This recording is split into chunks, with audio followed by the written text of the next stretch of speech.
livro do profeta Isaías, no capítulo 1, do versículo 1 ao versículo 20. Isaías, capítulo 1, do 1 ao 20.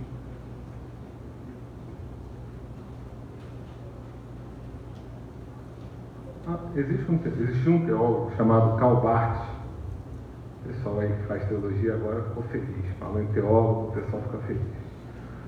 Ele dizia que o cristão deve andar com a Bíblia numa mão e o jornal na outra. O que significa isso? Que a gente precisa entender a palavra de Deus e praticá-la, sem deixar de saber que, embora não somos daqui, estamos aqui. E aquilo que acontece à nossa volta é importante e relevante para nós, de maneira que a gente não pode se alienar daquilo que acontece. Amém?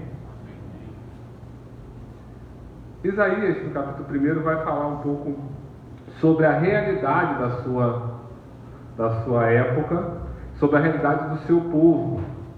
E sobre esse texto a gente vai tentar nessa noite refletir um pouco sobre a nossa realidade e o momento que nós vivemos. Amém? Essa semana não foi das mais fáceis para quem tem o jornal na mão. Se eu começar a listar aqui o rolo, a gente não acaba hoje. Eu vi essa semana, como diria um personagem da novela antiga, da época do Alê, né? Lógico que não é da minha. Meninos, eu vi.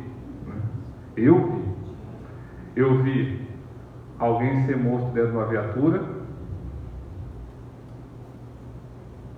Eu vi uma igreja leiloar, ou melhor, rifar uma espingarda calibre 12. Eu vi uma operação desastrosa em que se mata mais do que apreende armas, com a alegação que havia confronto. Eu nunca vi, nesses meus quase 10 anos de militar que eu tive, nenhum confronto em que cada um atirasse um pouquinho com a mesma arma. Então tem 30 mortos e 10 fuzis apreendidos. Eu vi uma série de outras coisas, eu tenho certeza que os irmãos viram. E aí, quando a gente olha para a nossa realidade, João iniciou muito bem na parte da generosidade falando disso, a gente fica visivelmente preocupado. E a gente começa a perceber que tem alguma coisa muito errada acontecendo no nosso país, no mundo. Uma guerra que até agora eu não consegui entender qual é o motivo lá na Ucrânia. Acho que é só pela certidão de nascimento mesmo. O pessoal quer que seja chamado de russo, o outro quer que seja chamado de ucraniano. Eu não consegui, não é nem territorial, até onde eu entendi. Os geógrafos presentes, geopolíticos, me perdoem, eu não consegui acompanhar. Mas não há nenhuma novidade nisso. E aí vamos para o texto para a gente começar a pensar um pouco acerca dessa realidade um tanto quanto preocupante que nós vivemos. Visão que Isaías, filho de Amós, teve a respeito de Judá e Jerusalém durante os reinados de Uzias, Jotão, Acaz e Ezequias, reis de Judá. Ouçam, ó céus, escute, ó terra, pois o Senhor falou, criei filhos e os fiz crescer, mas eles se revoltaram contra mim. O boi reconhece o seu dono, e o jumento reconhece a manjedoura do seu proprietário. Mas Israel nada sabe, o meu povo nada compreende. A nação pecadora, povo carregado de iniquidade, raça de malfeitores, filhos dados à corrupção, abandonaram o Senhor, desprezaram o Santo de Israel e rejeitaram. Por que haveria de continuar a ser castigados? Porque insistem na revolta. A cabeça toda está ferida, todo o coração está sofrendo. Da sola do pé ao alto da cabeça não há nada, são somente machucados, vergões e ferimentos abertos, que não foram limpos, nem enfaixados, nem tratados com azeite. A terra de vocês está devastada, suas cidades foram destruídas há pouco.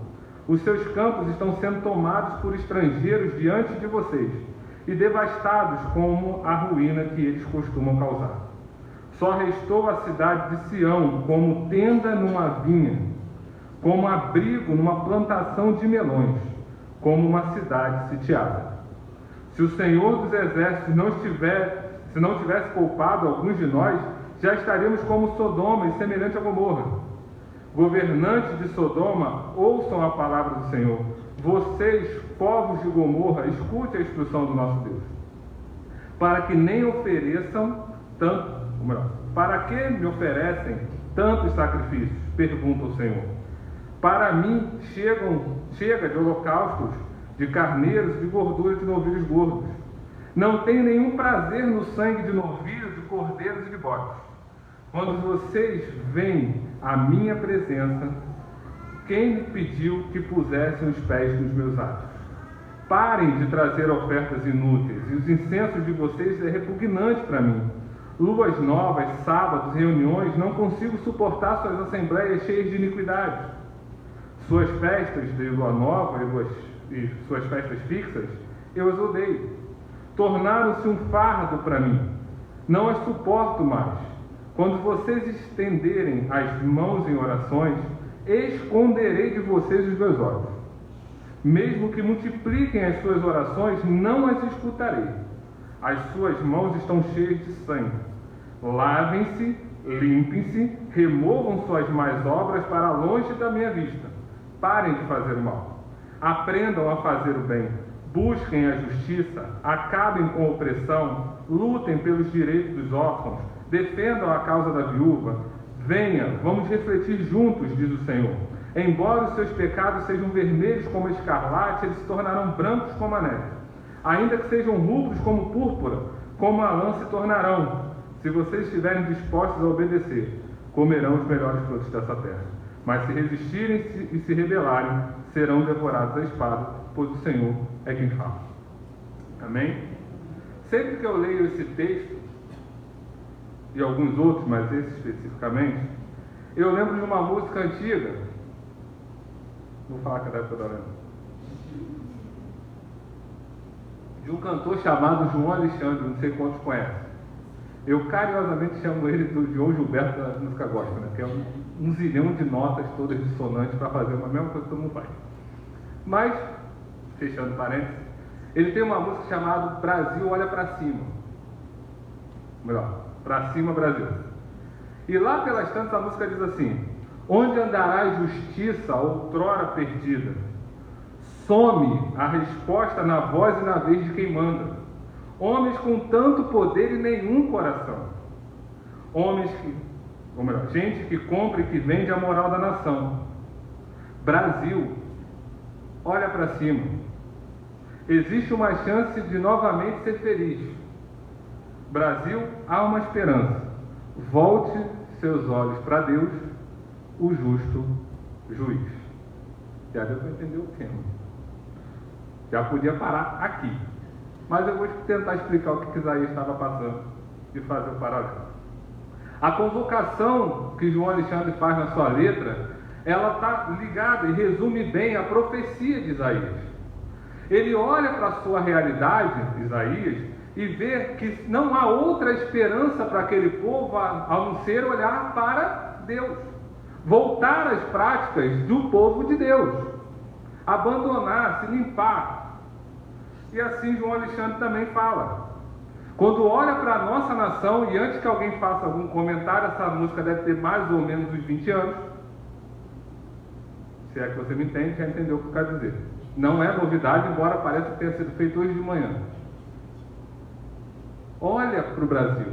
Olha para a nossa realidade. Tiveram uma série de avanços nos últimos anos.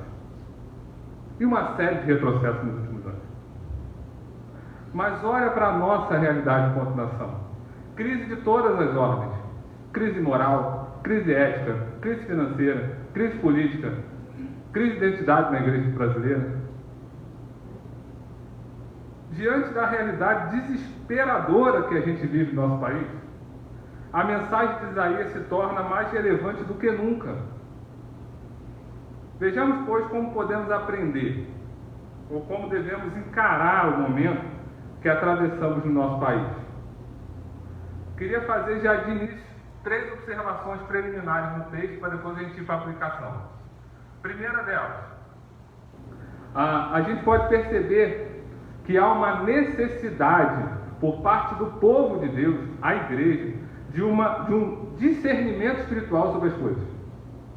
A primeira observação que Isaías faz, já no versículo 1 do seu capítulo 1, destaca a necessidade de nós termos um discernimento espiritual. Ele diz assim: visão que Isaías, filho de Amós, teve a respeito de Judá, de Jerusalém, durante o reinado de Uzias, Jotão, Acás e Ezequias, reis de Judá. Isaías nos informa a mensagem do seu livro é fruto de uma visão. E aí a gente precisa entender que profetas no Antigo Testamento tinham visões, e nada tinha a ver com coisas mirabolantes, ou era simplesmente aquilo que o Senhor dava para ser passado ao povo, ou ao líder, ou ao rei, seja lá a quem era destinada a profecia. Mas era para isso. Não é uma psicografia a lá Chico Xavier, não existe um transe na cabeça de Isaías, ele está falando a partir daquilo que também ele está vendo. Ele vê a necessidade do seu povo e ouve do Senhor aquilo que ele deveria falar para o seu povo.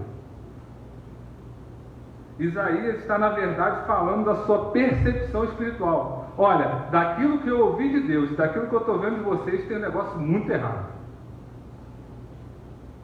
Como diria os mais jovens, está pegando tudo. Ou, mais jovens ainda, deu ruim. E eu vou dizer o que está dando ruim, Isaías falando. Está tudo acabado, parece que no meio dessa confusão toda só sobrou Sião. Todo mundo se corrompeu, todo mundo está sujo, todo mundo está com pecado até a raiz do cabelo. E como toda profecia, e como todo sermão que se preze, ele não para no drama, ele traz a solução. Mas ainda que vocês estejam vermelhinhos como o carmesim, o Senhor é capaz de transformar vocês de novo e trazer vocês brancos como a lã. Ainda que vocês estejam todos sujos, o Senhor é capaz de te limpar. Isaías é o mesmo que diz que, lá no capítulo 6, não sei se vocês já viram, 6? Acho que é 6, agora fiquei em dúvida, não anotei. Que ele fala que ele é pecador de lábios impuros, que habita num povo de impuros lábios, e aí o Atenais toca no seu lábio e agora ele está limpo. Então ele não só fala do outro, ele faz uma análise porque ele faz parte desse povo. No entanto, parece que estamos vivendo nos dias do sacerdote Eli. Lá em 1 Samuel capítulo 3, verso 1, diz que naqueles dias raramente o Senhor falava, e as visões não eram frequentes. A gente está mais para o período de Eli, porque a gente olha isso tudo e por vezes a gente não ouve o que o Senhor fala através dessas circunstâncias. Nos acostumamos. A viatura cheia de gás já não causa o mesmo impacto. A gente olha a imagem e a gente esquece que tem alguém lá dentro. Ou foi só comigo? Tem uma viatura fumada, rapaz, botaram um cara lá dentro. Ou a gente esquece qual é o papel da igreja. Igreja enquanto instituição e igreja enquanto indivíduo. E a gente já não consegue mais ouvir, a partir da palavra de Deus, a voz do Senhor para analisar a nossa situação que a gente está vivendo. A nossa principal crise não é a financeira, embora esteja pesado. O pessoal que está casando aí, ó. Oh, glória, fala assim. Não é a crise moral, porque dinheiro não salva a gente. A nossa moralidade não salva a gente. Não é a nossa ética, ou crise ética, porque a nossa ética não salva a gente. Não é a crise política, porque não são os 513 deputados, 81 senadores, os inúmeros 27 governadores, inúmeros prefeitos, o presidente da República não são eles. A nossa esperança não pode estar nele. Daqui a pouco vai começar todo mundo resolvendo nosso problema. Alguns já até tentaram começar, já tem umas ruas asfaltadas por aí, uma iluminação trocada por lá. Mas não é isso que salva a nossa existência. Não é isso que muda. O que muda é o nosso discernimento espiritual. É entender que em todas essas coisas o Senhor precisa ser glorificado. A nossa confiança tem que ser depositada nele. E única, exclusivamente nele. Não precisamos olhar nem para cá, nem para lá. Olharemos para ele. Só que a gente precisa de discernimento espiritual para entender essas coisas. Visão de Deus a partir da sua palavra para entender essas coisas. E é isso que Isaías está chamando aquele povo à realidade. Vocês pararam de ouvir a Deus. Estão seguindo suas próprias teorias, suas próprias filosofias, suas próprias ideologias. Segundo, a realidade de um povo espiritual. Isaías chama eles à realidade do que é ser um povo de Deus. Verso 8, verso 9. Só restou a cidade de Sião como tenda numa vinha, como abrigo numa plantação de melões, como uma cidade sitiada. Se o Senhor dos Exércitos não tivesse poupado alguns de nós, já estaríamos como Sodoma e semelhante a Gomorra. Ou seja, outro fato importante é que toda essa crise nacional, seja a de Isaías capítulo 1, seja a nossa, Deus estabelece uma tenda para socorro. Sião, no Antigo Testamento, representa a presença de Deus, povo de Deus. Quem é o povo de Deus? A igreja. Essa tenda no meio de vinha, no meio da plantação de melão, representa que no sol escaldante vai ter abrigo. É a igreja, e aí como indivíduo e instituição, que vai abrigar e apontar para onde tem que ir. O povo de Deus, a igreja de Cristo, é a única esperança da nação, porque é a única que detém a informação mais preciosa do mundo. Somente Deus é capaz de mudar a nossa nação. Toda vez que essa pregação sair do púlpito, essa igreja deixou de ser igreja de Cristo. Seja qual for outra coisa que seja pregada, ainda que agrade os ouvidos. Essa gente preservada pelo Senhor é o sal da terra, é a luz do mundo. E não sou eu que estou dizendo, também, mas é a Bíblia. Ela preserva o caráter de Cristo e aponta para o caminho que é o próprio Cristo. Não existe meia verdade, existe a verdade. Não existe vários caminhos, existe o caminho. Não existe vários tipos de vida, existe a vida eterna. Não é à toa que Jesus fala que Ele é o caminho, a verdade e a vida. Para nós que entendemos isso, não são conceitos, é uma pessoa. É Cristo. Só existe o caminho. O único caminho. Só existe uma verdade. A única verdade. E só existe uma vida. Aqui Ele dá. E aqui Ele preserva. E a gente precisa se conscientizar disso. Nós somos a esperança do mundo em Deus. Não por nossos méritos. Nós somos vitrine da graça de Deus. Ao olhar para a nossa vida, o povo precisa ver como a graça de Deus é derramada. Mas não é isso que tem se visto na igreja brasileira.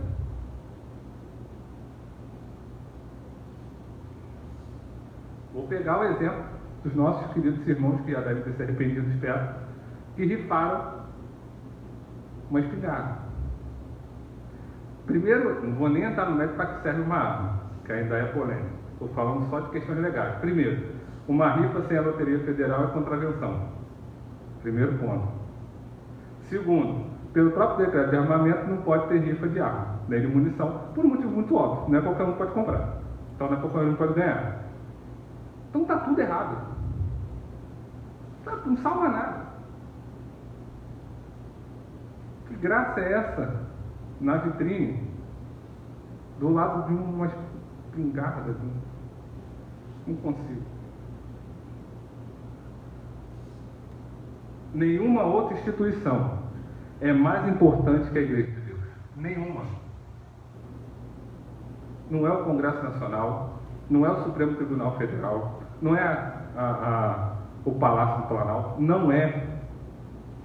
Não é a nossa denominação, não é. É a Igreja de Cristo.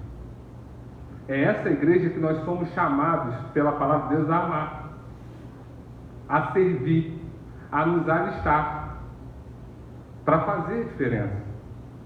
A igreja invisível, o remanescente de Deus, espalhado pelas igrejas locais em todo o mundo, é a única esperança para o Brasil e para as nações.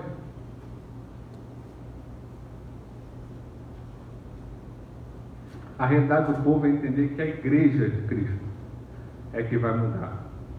E vai mudar sendo igreja de Cristo, não sendo outra coisa. Não sendo um local de autoajuda, não é sendo um local em que se aliste para representações nas esferas da sociedade. Nós não fomos chamados para eleger A ou B, nós não fomos chamados para ocupar determinadas posições, nós fomos chamados para servir a Cristo. Seja quem for. De maneira que, preciso deixar aqui um parênteses, que isso eu não falei aqui ainda. Vocês nunca saberão em quem eu votei. Primeiro porque eu não voto. Porque eu trabalho no TRE nas eleições e meu local de votação é, para variar, longe. Né? Tudo bem longe. Então não dá tempo de eu ir voltar, eu justifico aquele voto, presença sem voto. Mas ainda que eu votasse, por vários motivos. Primeiro, que o voto secreto, graças a Deus por isso. Segundo, porque é livre consciência. Não vamos direcionar, pelo menos eu não vou direcionar. A lei também não vai direcionar. E ninguém aqui vai direcionar o voto. Não vai. Cada um faça de acordo com a sua consciência. Lembrando que a nossa consciência é pautada pela palavra de Deus. O que eu preciso fazer, eu estou fazendo. À luz da palavra de Deus, mostrar que a gente precisa ter discernimento espiritual das coisas. Terceiro, por que o tema é esse? Vai começar o período eleitoral. Então, você já entendeu. Indispensabilidade do engajamento espiritual. A terceira observação que a gente vê no texto tem a ver com engajamento espiritual do povo de Deus. Se a igreja entende o discernimento espiritual, tem a consciência de que é um povo espiritual dentro de uma sociedade civil, preservado por Deus para exalar da graça de Deus, para proclamar o Evangelho. O Axel falou isso também no início. Como é bom para quem falar do Evangelho. Não se engajar nas armas espirituais é um erro.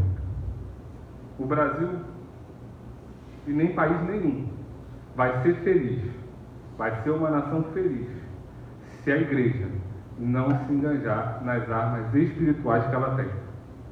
E quais são? Leitura da palavra, pregação, adoração, testemunho. Isaías, no versículo 16 e 17, diz assim: lavem-se, limpem-se, removam suas más obras para longe da minha vista, parem de fazer o mal, aprendam a fazer o bem, busquem a justiça, acabem com a opressão, lutem pelo direito do órfão e defendam a causa da viúva. E nesse contexto, a dimensão individual é muito maior.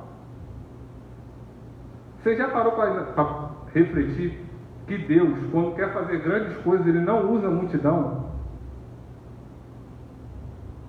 Geralmente é uma única pessoa.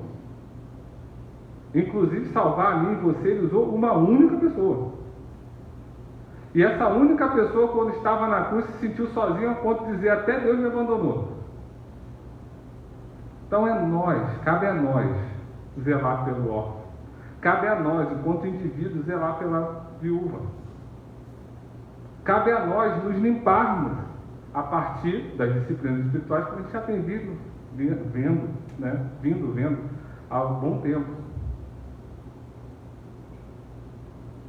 Há nesse trecho 9 imperativos, 9 ordens,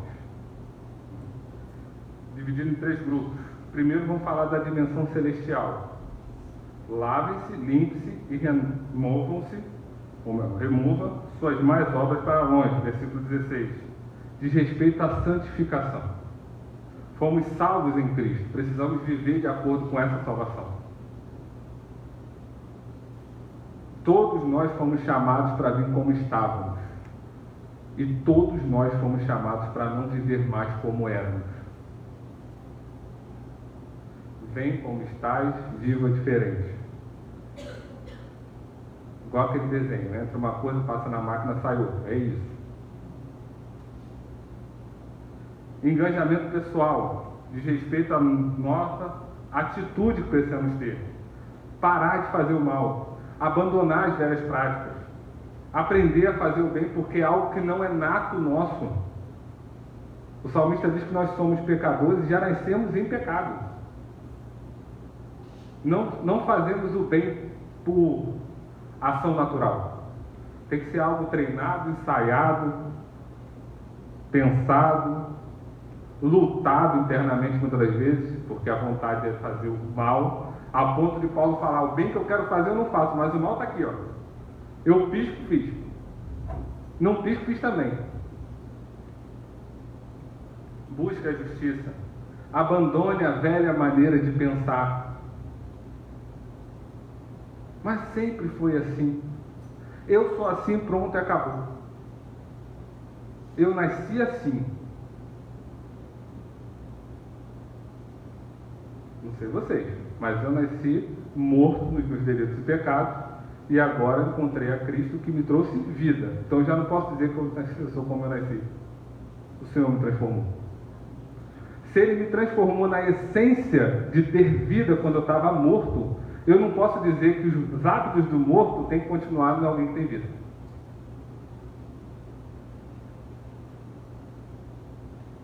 Adote uma nova forma de pensar. Abrace uma nova cartilha de pensar. Viva em novidade de vida. As boas novas que o alcançou precisam ser vistas a partir das práticas. Terceiro, pelo engajamento social. Diz respeito a uma nova postura. Acabem com a opressão. O reverendo Ronaldo Lidório soltou um texto essa semana falando sobre como a gente coloca pesos e cria pecados que nunca existiram. Não faz isso, é pecado. Com base em... Às vezes é só pensar diferente. Não tem nada de pecado. Eu vou falar, ninguém está vendo. Quando eu era criança lá na minha igreja de origem, era uma igreja que tinha algumas tradições muito arraigadas. Eu comentei com a classe de integração algumas coisas. Não vou usar nenhum dos exemplos da classe de integração, então tem mais um novo.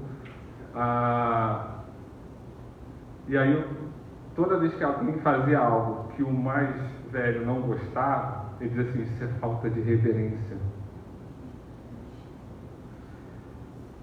Irmãos, eu falei que Deus me transformou. Nessa época ainda não tinha. E aí eu falava assim: eu já sei o que é reverência. Por quê? É aquilo que nem você sabe o que é, mas você diz que eu quebrei porque você não quer que eu faça. Está vendo como é que Deus me salvou?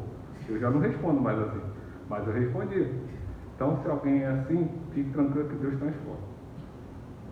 Continuamos orando pela sua vida. Mas é isso, às vezes a gente lança cargas, pesos sobre as pessoas que Deus nunca colocou. Um rigor moral que Deus nunca instituiu. Recentemente, isso eu compartilhei com os irmãos, acho que no encontro da família. Eu sentado no banco, e aí, claro, eu não vou dizer com a igreja, essa não, porque eu já tinha sido transformado, eu ouvi, e aí está na lista das notícias da semana, pode botar que é no mesmo nível de tragédia, que nós não devemos ajudar o pobre antes de saber por que ele é pobre. Isso não é bíblico, isso não é nem humano, mas é o que a gente tem visto nas igrejas muitas vezes. O que o texto diz, e ao longo de toda a Bíblia diz, é que nós servimos a um Deus que escolheu ser amado e cuidado no outro.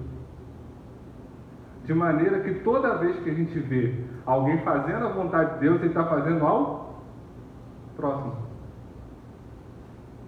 Tive fome, me deste de comer. Tive sede, me deste de beber. Tive frio, me deste de vestir. Tive preso, foi me visitar. Mas quando? Tanto quem fez como não fez não sabia o que estava fazendo. Mas quando? Quando fizeram a um desses pequeninos. Para além disso, tem os imperativos: amar uns aos outros, cuidar uns dos outros, admoestar uns aos outros, servir uns aos outros, suportar uns aos outros, e assim vai. Não dá para ser sozinho. E, sobretudo, garantir os direitos dos outros, em detrimento aos seus. Quem teve filho, conviveu com criança pequena, percebe isso. A primeira coisa que a criança aprende é que é meu. Vou pegar? Não, é meu. Então é contranatural eu entender que o Evangelho me ensina que nada é meu. Que o outro é mais importante nas suas necessidades, nas suas angústias do que eu. Que quando eu tenho algo e o outro não tem algo, nós dois temos. É servir em amor e dar a vida pelo outro. Esse, inclusive, é a máxima do sacrifício de Cristo. Amor ao ponto de se entregar. Amor ao ponto de se doar, de dar a sua vida. O engajamento espiritual do povo de Deus é a única saída para a nação ser feliz. O Brasil olha para cima. Há esperança. Então a gente viu até aqui a necessidade de discernir espiritualmente o que está acontecendo, a realidade de um povo espiritual. Nós não somos daqui, nós estamos aqui. E a indispensabilidade do engajamento espiritual, seja na esfera celestial, na esfera pessoal e na esfera social. E há pelo menos duas razões, e aí sim agora a gente passando para a aplicação, que faz com que a gente perceba que o Brasil precisa olhar para cima, que a nossa nação precisa olhar para Deus. E isso é papel nosso, apontar para Deus. Primeiro, porque o país está doente. Verso 5, verso 6 diz assim: por que haveriam de continuar a ser castigados? Porque insistem na revolta. A cabeça toda está ferida, todo o coração está sofrendo, da sola do pé ao alto da cabeça. Não há nada, são somente machucados, vergonhas, ferimentos abertos, que não foram limpos, nem enfaixados, nem tratados com azeite. A cabeça representa as nossas decisões, o coração as nossas emoções. O que Isaías está dizendo é que o povo está com as suas faculdades intelectuais e emocionais adoecidas. Já não pensam com a mente de Deus, já não tem o seu coração no Senhor. Não pensavam como deveriam pensar, não agiam como deveriam agir, tinham abandonado as Escrituras. Seja sincero, pode não ser a sua realidade, mas é a realidade que você tem visto na igreja brasileira. Não pensam mais à luz do Evangelho, não sentem mais a luz do Evangelho, não agem à luz do Evangelho. A começar pela própria divisão interna da igreja. 1 zilhão de denominações, placas para todos os lados, geralmente se gladiando, seja pela forma de culto, seja pelo estilo musical, seja pela teologia adotada, seja pelos usos e costumes, seja pelo que for. Se o pastor usa barba, se o pastor não usa barba, se o pastor usa terno, se o pastor não usa terno, se o irmão vai de saia da irmã. Também. Se o irmão vai de saia, se a irmã vai de saia, enfim. Tem algumas denominações que os irmãos vão de saia. Né? Mas o Senhor transforma. Continuemos orando. Não tinha o coração de Deus, não amava mais o Senhor. Não se emocionavam com os feitos do Senhor, com os caminhos do Senhor.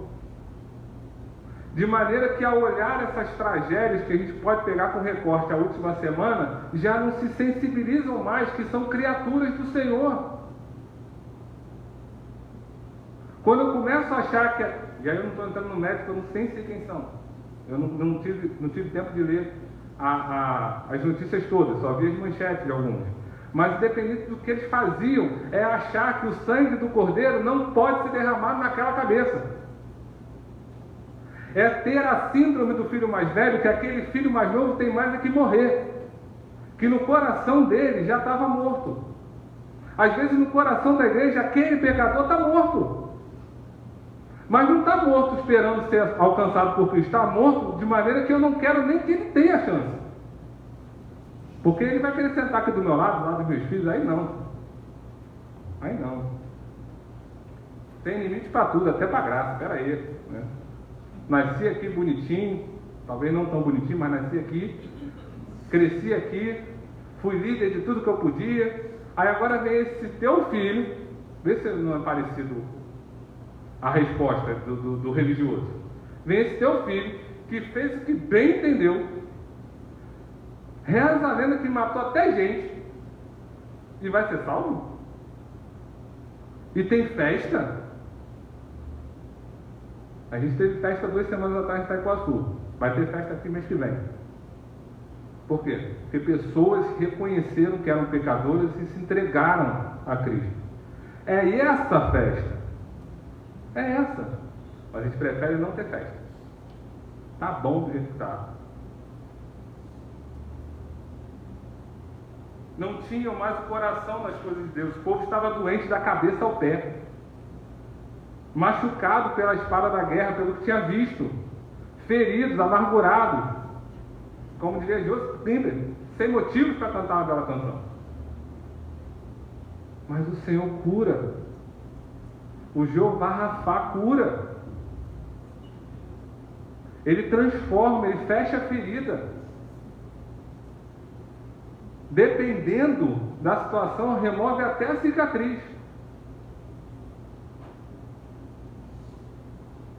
O corpo todo estava ferido sem tratamento.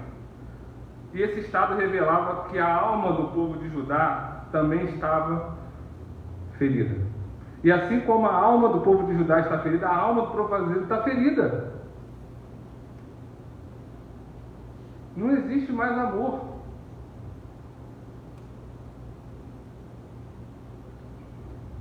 Seja do time de futebol, a cor da roupa. Se você não combina comigo, eu não quero nem conversar com você. Não há diálogo. O país está doente. E o nosso Deus é o Deus que cura. Segundo, o país está devastado. Versículo 7. A terra de vocês está devastada. Suas cidades foram destruídas a fogo. Seus campos estão sendo tomados por estrangeiros. Diante de vocês e devastados com a ruína que eles costumam causar. Vemos gente sendo explorada pelos mais fortes. Propriedades sendo destruídas. Fonte de renda sendo saqueada. Essa é a realidade do nosso país. Há mais de 4 anos. Mas também não mudou. Continua assim. Tudo que havia sido conquistado com trabalho, suor, tem sido engolido por tudo. Inflação, alta de um monte de coisa, claro, não tem relação, mas enfim. Qualquer semelhança com a nossa realidade e o povo de Israel em Isaías não é mera coincidência. Apesar de alguns avanços, o povo brasileiro continua sendo devastado. E a gente não precisa nem gastar muito tempo descrevendo a nossa crise sob o risco de a gente tornar de alguma forma partidária. A crise ela vem de qualquer partido. Ela vem de muito tempo atrás. Se for vasculhar direitinho, chega em 1500. E vem. E sério, não é nem forçando ali, é assim. Vem, e assim vem, desde o período colonial. Por que doentes devastados? Poderíamos falar de todas as razões políticas e sociais desde 1500. Todas elas, no entanto, são apenas reflexos de um problema mais profundo. E o problema é esse: o pecado no coração do homem, que explora o outro, que escraviza o outro, que subjuga o outro, que despreza a necessidade do outro. Os irmãos sabem que boa parte pelo menos sabe, que eu sou gestor de um órgão público. E uma das coisas que mais parte o meu coração é ver a relação de terceirização.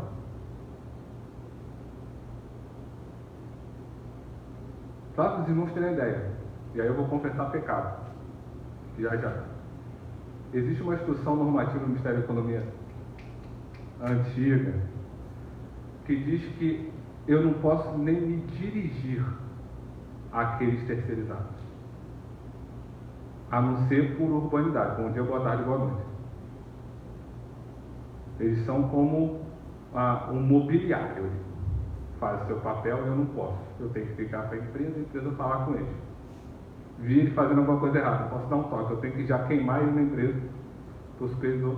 E aí entra a parte que eu confesso pecado. O que eu faço?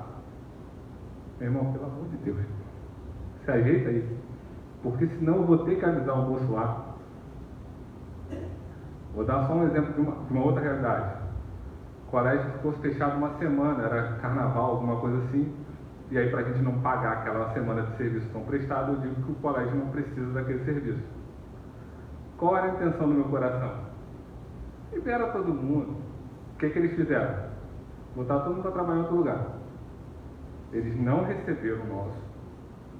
E também, ou melhor, nessa situação eles receberam.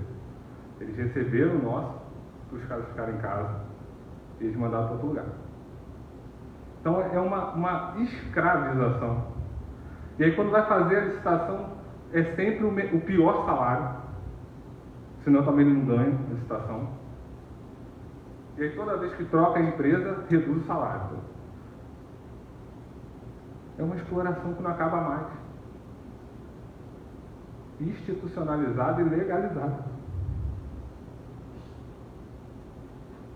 Nosso país está doente. Nosso país está devastado. Mas aí, porém, o discernimento espiritual nos ensina a ver a verdadeira razão para tanta doença e devastação no Brasil e no mundo. Primeiro, por que está assim? Esqueceram-se de Deus. Verso 2 e 3. Ouçam, ó céus, escute, ó terra, pois o Senhor falou. Criei filhos e o fiz crescer, mas eles se revoltaram contra mim. Ingratidão. Fui eu que fiz. Tem uma música popular, antiga, não sei exatamente quem é o autor, mas quem cantava, irmãos, de animação, que dizia assim: tá vendo aquele prédio? Fui eu que construí. Tá vendo aquelas, aí hoje ninguém me deixa entrar, tá vendo aquela escola? Coloquei o tijolo, fiz a construção e meus filhos não podem ir lá estudar. Mas está vendo aquela igreja? Pus o sino, é a igreja católica, pus o sino e o badalo, enchi minha mão de cal, mas lá eles me deixam entrar. Entenda? Existem pessoas que só são bem recebidas na nossa sociedade, pelo menos deveriam, na igreja. Somente ali elas podem entrar e ser tratadas como iguais. Eu dei o exemplo da terceirização. Eu estou há quase 5 anos fazendo isso para que eles comam no mesmo lugar que a gente. Já tentei várias estratégias, até tirar o lugar deles comer. Não, não tem mais não, vai ter que ser só aqui. E eles falam assim, a gente vai comer embaixo da árvore, mas com vocês a gente não come. Porque a gente usa uniforme, às vezes a gente está suado, as pessoas olham.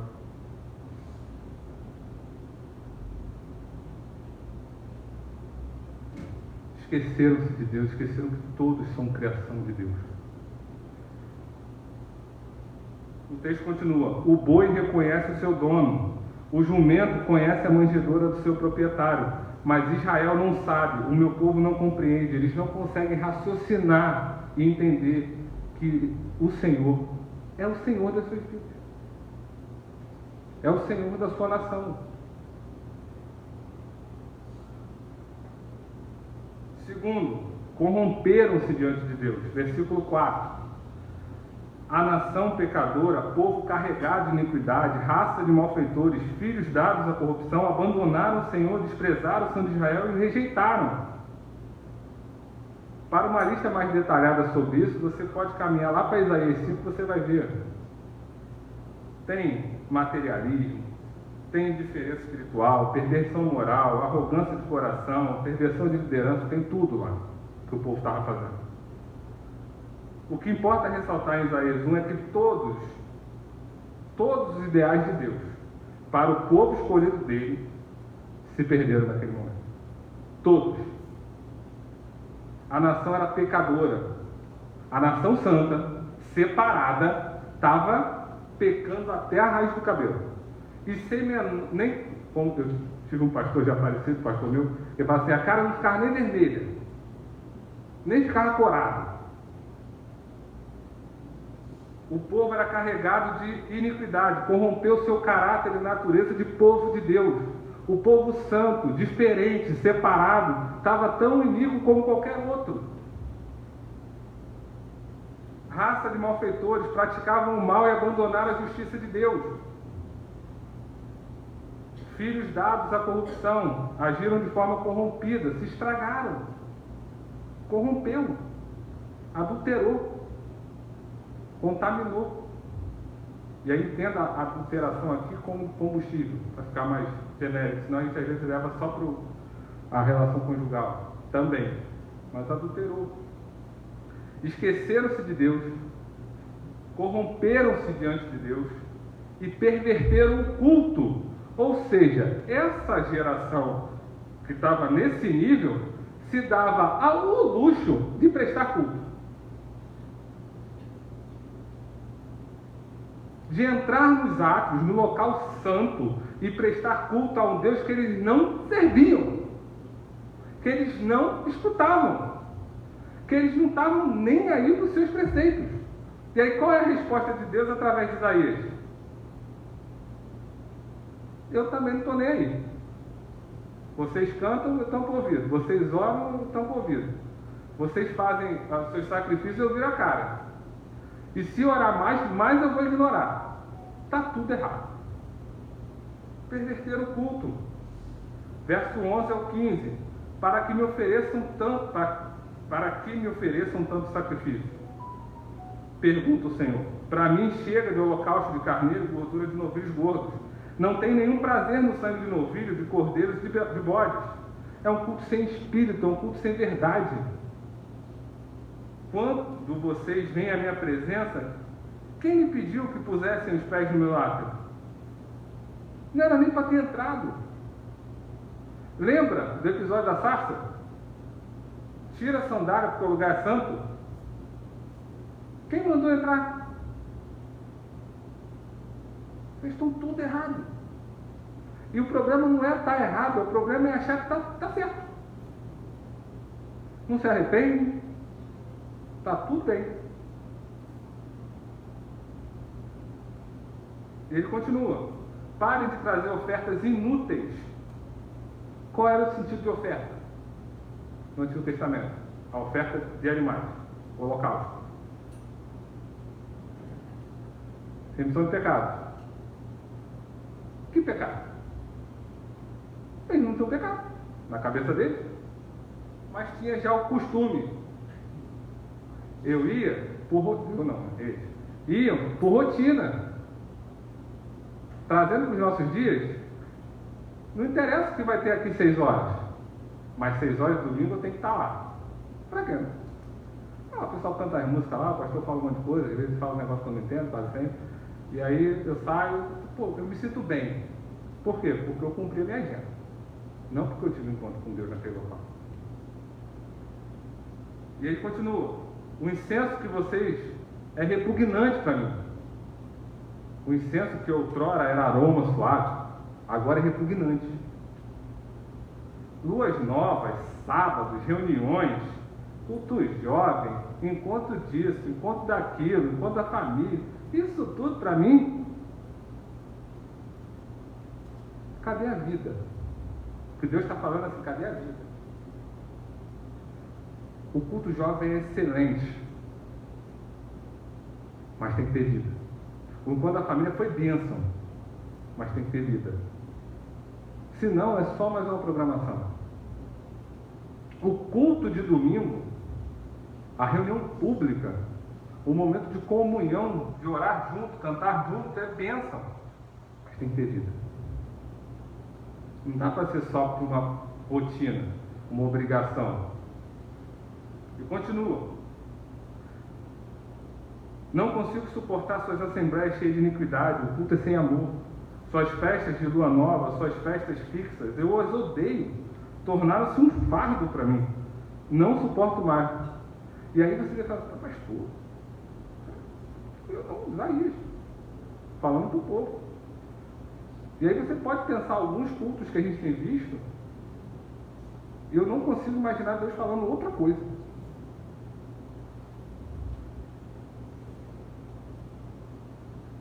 Mas louva a Deus por essa igreja. Que aqui não acontece, de fato não acontece. Não é aquela piadinha de pastor, não. Não acontece mesmo. Não acontece porque o Douglas é zeloso, não acontece porque o Alessandro é zeloso, porque o Cláudio é zeloso, porque o Paulo é zeloso, o Luiz é zeloso. Eu acompanho eles. Né? Tento ser também. A liderança, o João, quando o culto é de jovem, o Axel, quando é evangelista, a coisa é séria. A coisa é debaixo de oração. Não é o que a gente vê na maioria dos lugares. Quando vocês estendem as mãos em oração, esconderei de vocês os meus olhos. Mesmo que multipliquem as suas orações, não as escutarei. As suas mãos estão cheias de sangue. Traduzindo, Deus olha para aquele povo através de Isaías e fala assim: estão perdendo tempo. Estão fazendo tudo errado. Você acha mesmo que eu vou aceitar de qualquer jeito?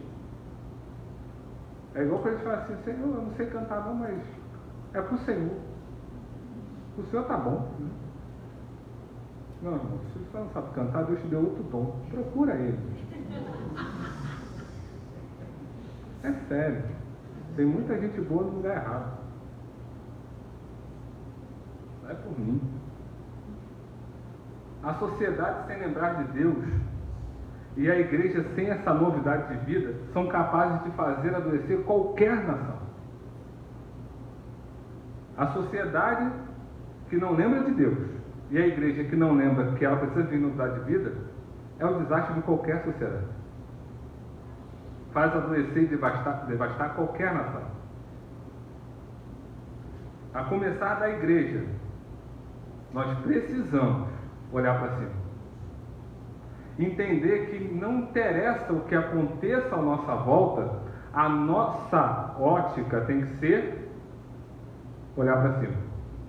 O nosso parâmetro de análise do que está acontecendo não pode ser outro a não ser a palavra de Deus. Do contrário, a gente vai estar desviando do papel que nós fomos chamados. De maneira que ao olhar para o que aconteceu nos últimos dias, sobretudo na última semana, e não se compadecer, é entender que estamos fora do caminho.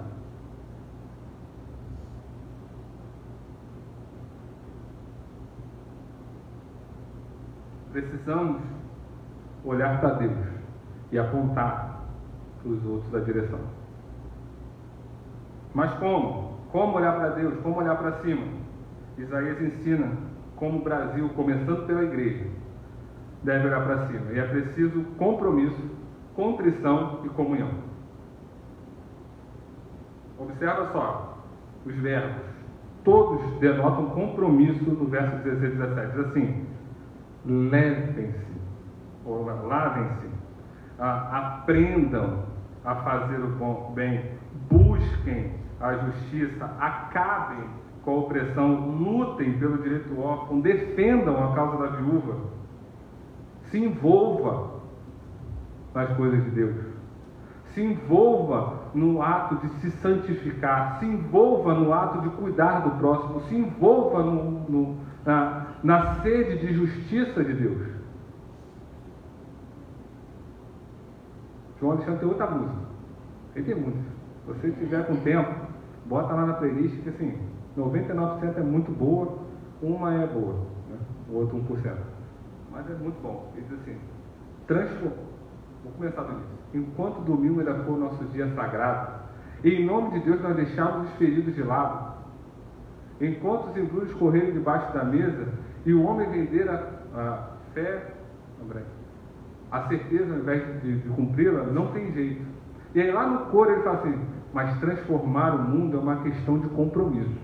É muito mais que tudo isso. Essa também é excelente. O Douglas, depois eu vou te mandar os 2 links, você manda na lista de transmissão para a igreja. Tanto o Olha para Cima como o Olha para o Brasil e essa. São excelentes músicas, caso a gente refletir sobre o papel da igreja. Compromisso com o Pai, compromisso com uma nova postura e compromisso com o próximo. Começa pelo compromisso. Eu preciso me comprometer com as coisas. E aí eu não estou falando de estar aqui domingo às 6 horas, faz parte. Mas não estou falando só disso. Eu estou falando de ser cristão 24 horas por dia. É passar, e aí tem o Ministério da Misericórdia que você pode ser bênção, mas também tem o individual que acontece no dia a dia. É passar por alguém que está passando necessidade e tentar ajudar de alguma forma. É ver uma injustiça e não se calar. É ver um direito do órfão sendo negado ou não garantido e se manifestar. Compromisso com o Pai, com uma nova postura e com o próximo. Segundo, contrição. Compromisso é fruto de uma contrição. Diz assim, verso 16: limpem-se, removam suas más obras para longe de mim.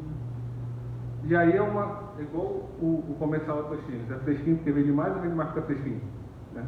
Eu tenho compromisso porque eu tenho contrição, ou cada vez mais comprometido estou, eu me vejo na necessidade de ter um coração mais contrito, porque eventualmente eu erro.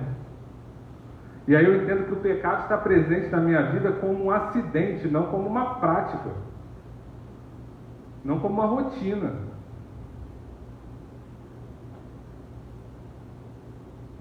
E por fim, a comunhão. O compromisso é fruto da contrição, que manterá os dois, será a nossa comunhão com Cristo. E aí, fecha com 18 e 20. Vejam, vamos refletir? Vamos bater um papo. Vamos refletir, vamos pensar o que está acontecendo. É isso que ele está falando. Se fosse a nova linguagem de hoje, acho que estaria assim, né? Vamos bater um papo, vamos sentar aqui, né? Embora os seus pecados estejam gigantes, vermelho sangue, né? O Senhor é capaz de deixar limpo. O que Isaías está falando assim, ó: eu dei um cenário que vocês não estavam percebendo, vocês devem ter ficado desesperados. Isaías falando para eles: mas calma, tem solução. Ainda que seja o mais trágico, ainda que esteja totalmente tomado de pecado, há uma solução. Deus é capaz de deixar limpo novamente. E ele continua: ainda que eles sejam vermelhos, se tornarão brancos como a neve, como a lã. Embora sejam púrpura, eles se tornarão brancos.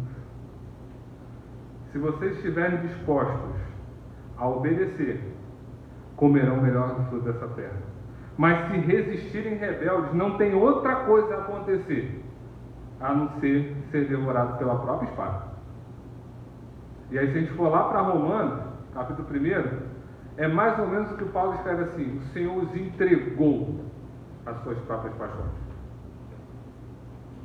Vocês vão ser devorados por vocês mesmos. Eu estou mostrando o caminho. O caminho que pega os pecados e lava. Que caminho é esse? Cristo, para nós. Cristo. Eu dei essa cola ainda agora. É Cristo. E ainda que eu esteja com a minha vida toda, desculpa a expressão, esculhambada. Eu acho que não tem um português mais, né? Todo. O Senhor vem e fala assim: não, estava assim, mas eu vou consertar. E aí aquele que rouba não rouba mais, e aquele que matava não mata mais.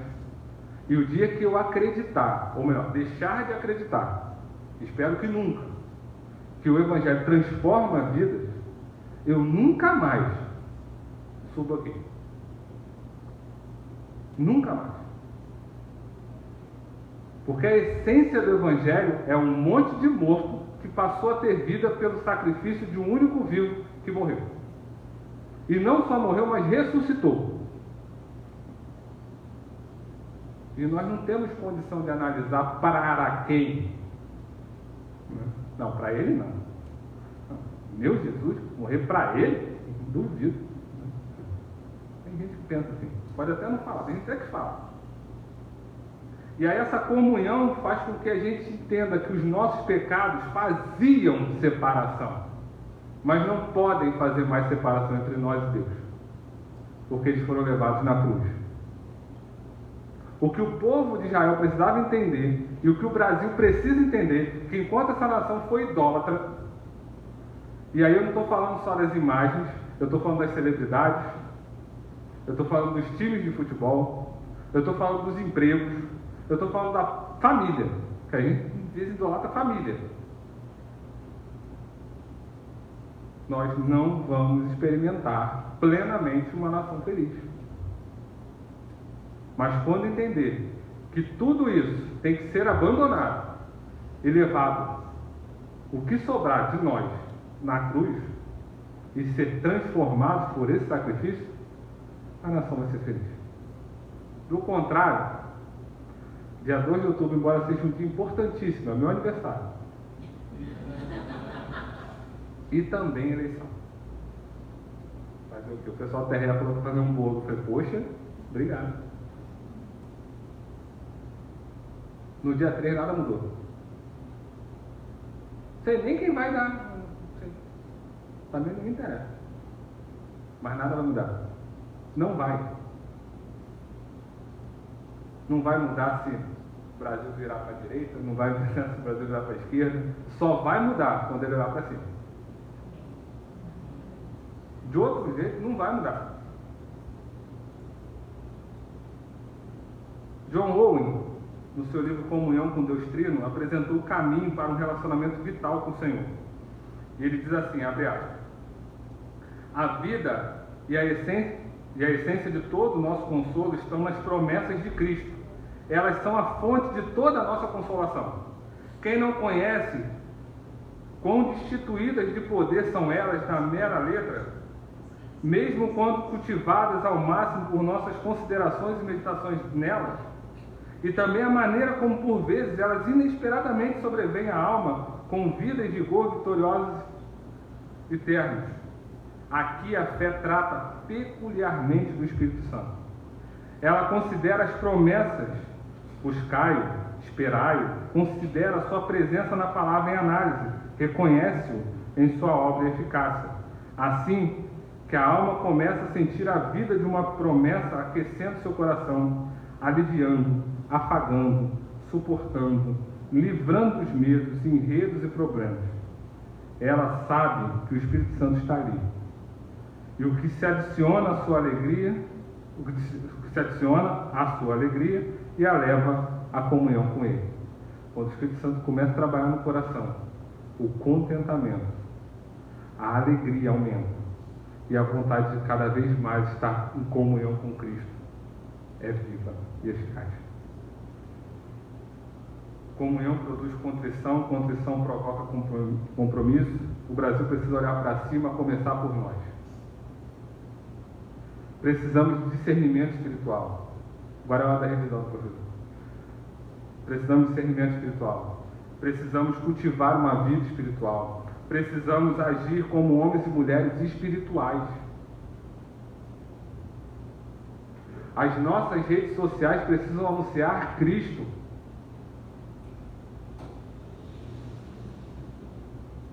Nem que para isso precise apontar injustiças. Nem que para isso precisa mostrar caminhos errados. Mas precisa fazer isso apontando para o caminho certo. A nossa terra está doente e devastada. Todos esqueceram de Deus. Todos. Todos. Todos se corromperam diante de Deus. Todos. E aí quando eu digo todos, logo, fico que tudo tem exceção. Né? Mas é todos de uma forma genérica. Até o culto a Deus foi pervertido pela maioria dos que se dizem cristãos.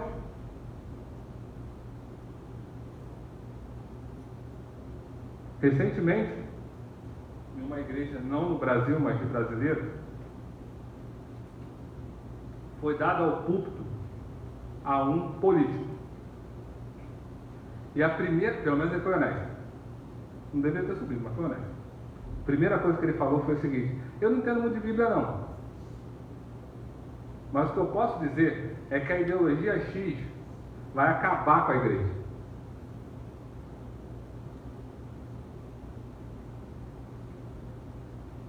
Está aqui, se prega a Bíblia. Se ele não domina, senta para ouvir. Não é aqui que ele tem que estar. Está errado, o pastor colocou. Não me interessa a ideologia. Porque o meu Deus, que venceu a morte, que me trouxe a vida, é muito maior que qualquer ideologia. E não tem nada, e o salmista me garante isso, nada na minha existência que já não esteja escrito desde antes de eu existir. Todos os meus dias estavam contados quando nenhum deles existia ainda. Se eu tiver que morrer no Brasil por perseguição religiosa, porque determinada ideologia matou a igreja, eu vou feliz. Porque se me matou é porque eu permaneci fiel. Eu não tenho medo de perseguição. Eu tenho que ter medo de desagradar o meu Deus.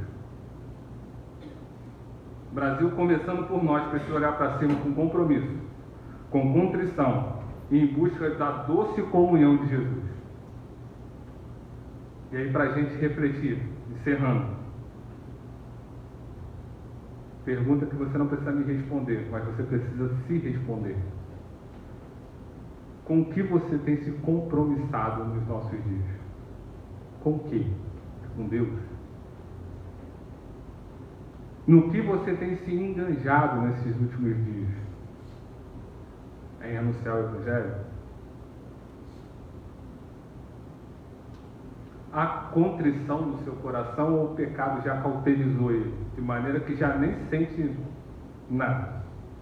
Estou vivendo na teologia do Zeca Pagodinho, deixando a vida me levar e a vida que leva eu. E para fechar, como vai a sua comunhão com Cristo? Tão íntimo ao ponto de você querer mais? Ou tão distante ao ponto de você não lembrar mais de como é? Então, no que você tem se compromissado? No que você tem enganjado? Como está o seu coração em relação à contrição, o pecado? E como vai a sua comunhão com Jesus? E a partir dessas respostas, eu te convido a olhar para o Evangelho, olhar para cima e tentar, de alguma forma, corrigir aquilo que não está na rota correta e preservar aquilo que porventura está. Porque o problema da gente, do ser humano como forma geral, é que a natureza pecaminosa continua lutando. E se a gente distrair, a gente peca, a gente desvia. Bem, irmãos, e Deus nos abençoe. Então, o Ministério do Louvor, irmãos também para a distribuição da ceia.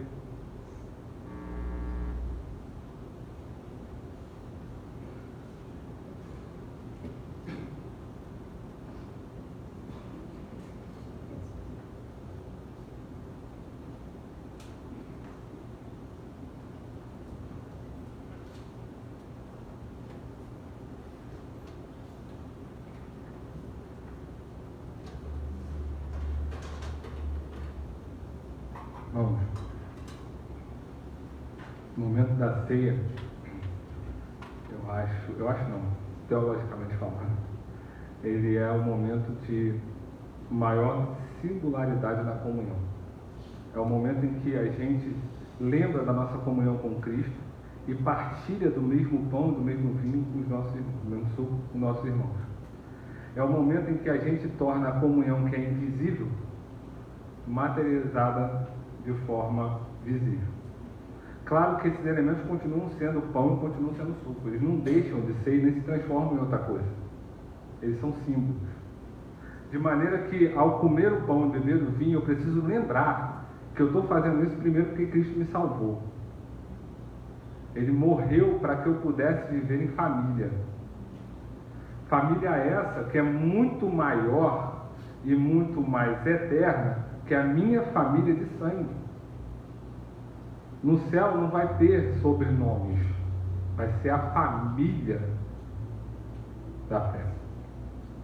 E nesse momento a gente lembra desse sacrifício, mas também lembra que por conta desse sacrifício, pessoas tão diferentes, criadas de formas tão diferentes, com estilos tão diferentes, são irmãos.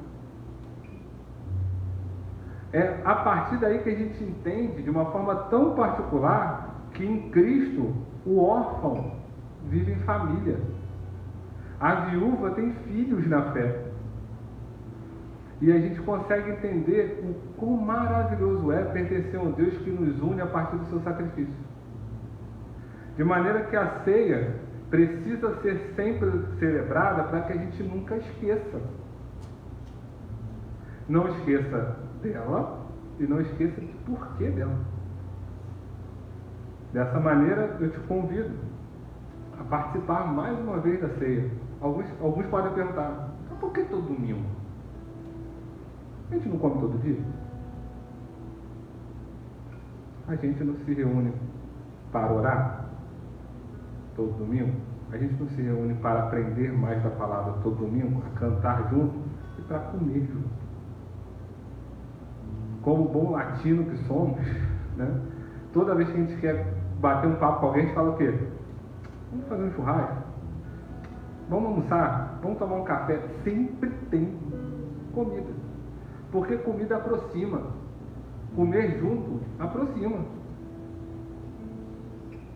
Não é à toa que Deus, através de Cristo, estabelece o comer junto como um selo de andar junto.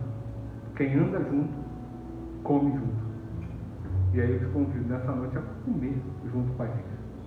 Se você ainda não é membro da igreja, ou membro de alguma igreja, eu peço que você espere um pouquinho, né? Porque existe um processo, né? Mas se você é membro de qualquer igreja, reconhecidamente evangélica, que tem a Bíblia como regra de fé e prática, que crê no sacrifício de Cristo, você é convidado. Essa mesa não é nossa. Não é uma exclusividade nossa. É a mesa de Cristo. E você faz parte desse povo. Amém? Então, enquanto o Ministério do Louvor está cantando, convido os irmãos a estarem pegando os elementos. A gente não vai dar nenhum tipo de comando. Você pode cear no momento que você achar mais oportuno. E, exemplo do que Cristo disse, eu convido a comer e beber tudo.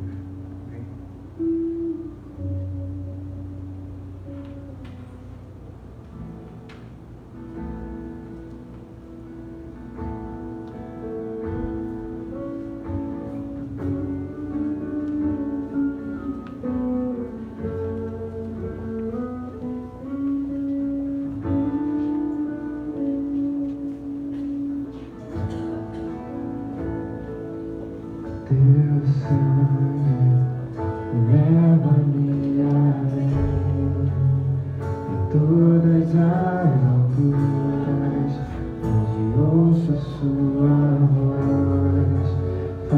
de tua justiça pela minha vida. Jesus, este é o teu sangue.